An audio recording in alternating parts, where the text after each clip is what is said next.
Even though it's become more common, it's still sad to see that video games aren't safe from censorship. Companies are so willing to tone down content if it means getting them a lower rating or having their product appeal to sensitive snowflakes that they will tear titles apart even if it pushes real fans away. And the Neptunia series saw a new release all the way back in January, and even though it's been out for a few months at this point, Idea Factory is going to be altering the scripts in a new patch to comply with the ESRB rating, they're saying, and people are not buying this excuse. I have a few different things to show off, but before we get into the topic, if you enjoy the content that I create, please make sure to subscribe to the channel and hit the notification bell. Follow me on social media like Twitter or mine so that you can see when my content is posted. And of course, if you do really enjoy the videos and the live streams that I create, please consider becoming a Dark Titan via Patreon or a supporter via YouTube memberships. So I wanted to start off with this Noisy Pixel article. A Neptunia Sisters vs. Sisters script altered in new patch to comply with the ESRB rating, and Europe will also receive the changes.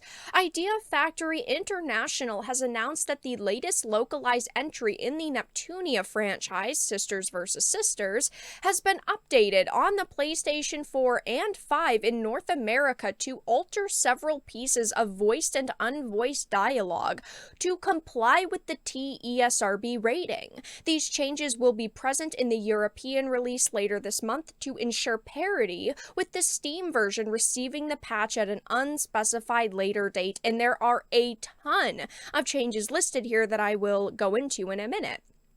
Now, a lot of people are questioning this whole situation because they are saying it is to comply with the ESRB rating, but they already have that rating, so it sounds like they are saying the ESRB will revoke that rating if they don't change content, but that makes absolutely no sense to a lot of people. Now, obviously, first and foremost, a major problem I have here is the fact that it's been out for months and it got officially rated. I mean, this game released all the way in January. It sounds to me like it got rated, it got released, and there was outrage over the game. So the ESRB caught wind of it, and now Idea Factory has, said, we have to change it because the ESRB told them if you want to keep the rating, you have to do all of these different things. And if I was them, I would say, no, you already passed it as this rating and you should stick by that. I personally don't know what's involved in the contract, but it seems like there is a clause saying the ESRB may revise their rating at a later date, which of course is bullshit, and maybe it's happened before, but it can't be happening at a high frequency or we'd hear about it all of the time, and I personally can't list a single situation where this has happened that I remember. Searching through the ESRB website as well, I can't find any protocol for this, so it seems like it's an infrequent situation, and it is a very rare event. Now, some people, of course, say that this is fake, that they faced outraged and are using this as an excuse because, of course, no one at the ESRB will come out and publicly say, oh, we didn't ask them to update the content unless it was a situation where it, of course, was trending on Twitter and it blew up, which probably won't happen here. And I personally want to know what the ESRB is doing then. If months after the fact they're going to developers and publishers and saying, you know what, no, we decided that this has some problems and you need to patch it up a little bit.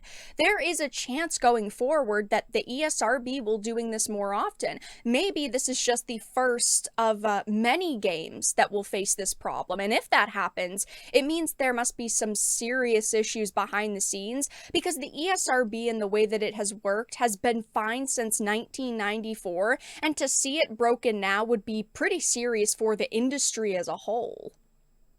Now, scrolling down and looking at some of the examples, they also make no sense with this, complying with the ESRB rating excuse. So one term that they changed several times was pissed. Oh, you've really pissed me off. Now you've pissed me off. Now I'm pissed. All changed to things like lament and suffer. Oh, I'll show you what I'm made of. I'll bring you down. Another big example is actually bastard. They say bastard several times, but they also decided to change the name of bastard sword to brute sword. And funny enough, they are following in the footsteps of Wizards of the Coast, because bastard sword was actually removed from Dungeons and Dragons years ago along with Claymore. If you go back to something like 3rd edition, they were actual swords in the game because that's what they were called in real life. And yes, we use the word greatsword to classify larger or two-handed swords, but it's overly generic, and that's what they were changed to. The name they, changed it to here, brute sword, is so ridiculous because it's utterly made up. It's a name used in fantasy games, but there's no reason to change it because, again, it's the name of a real sword. Plus, Bastard Sword has been featured in many T-rated Neptunia games before, and there's even E10 and up games that feature the word. I only have a couple of examples here, but look at Sol Cresta, PlayStation 4, Nintendo Switch, as it says, E for everyone, 10 and up, the word bastard appears in the game. We have Battle Words Chronos, another E10 and up game. The word bastard appears in the dialogue, even Dirt 2, 10 and up, bastard, child of guilt and shame, all of these different things. So it's not like other games aren't using this term. Then you've got a bunch of other examples of censorship in this title, unfortunately, now. Hey, those monsters were trying to kick our asses too. Hey, those monsters were trying to beat us up too. We're going to kick your ass. We're going to beat you up. And these are audio changes and text changes, so they have to bring like voice actors back, which I bet that they're not happy about at this point.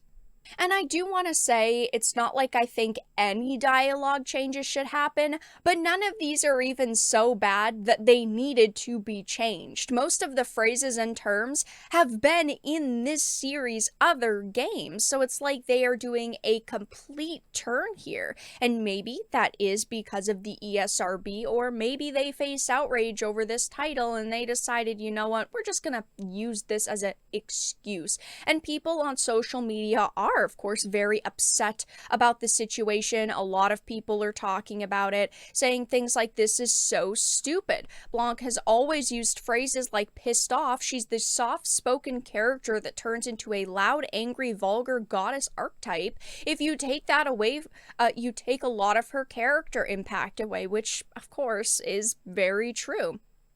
I would like to add that the Steam version isn't even rated by the ESRB, which some people are, of course, pointed out, and that is a little bit odd, but at the same time, all these, other platforms have this rating.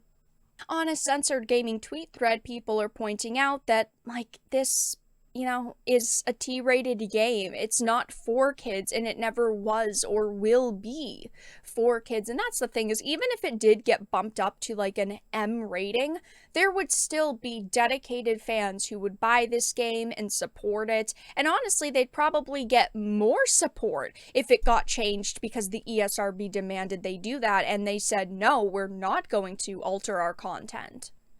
Obviously, there is a lot of speculation surrounding this situation right now, but either way, at the end of the day, Neptunia Sisters vs. Sisters is getting alterations. There are going to be text and dialogue changes now, and of course, everyone seems to be pretty freaking disappointed with this news. But that's all that I really had to discuss in this video.